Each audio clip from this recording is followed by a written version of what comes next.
बगड़ी महकाने से खुलेआम शराब परोसने के लिए गाड़ियां भर भर कर जा रही है। धार जिले के नाचला थाना क्षेत्र अंतर्गत बगड़ी में खुलेआम शराब माफियाओं के द्वारा मार्च एंडिंग के पहले जहां गाड़ियां भर भर कर खुलेआम शराब बेच जा रही है और भेजी जा रही है। गणगौर पर्व पर जहां खुलेआम जुआ सट्टा क्षेत्र में चल रहा है, पुलिस मौन क्यों है? शराब की आबकारी विभाग क्यों चुप्पी लगाए बैठे हैं? शराब की इस प्रकार से बिक्री पर रोक लगे जिससे क्षेत्र की आबोहवा खराब न हो, रहवासी परेशान हो रहे हैं। ऐसा युवा कांग्रेस के नेता पीयूष गोयल ने जानकारी दी। बहुजन सत्ता न्यूज धार जिला ब्यूरो चीफ अर्पण विश्वकर्मा की रिपोर्ट।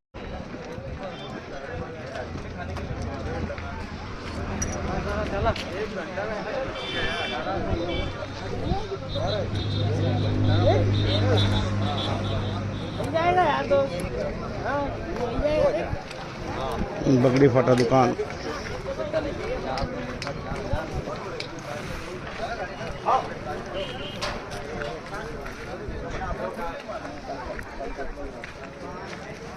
सुनील अरोका जी, सुनील अरोका जी सही नहीं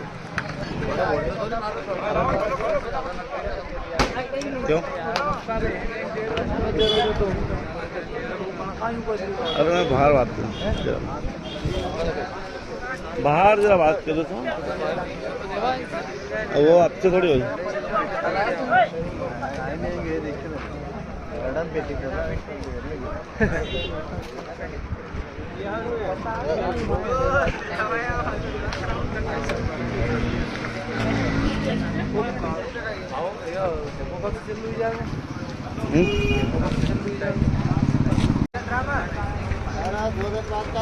तो गाड़ियाँ पिकअप बढ़ा रही है।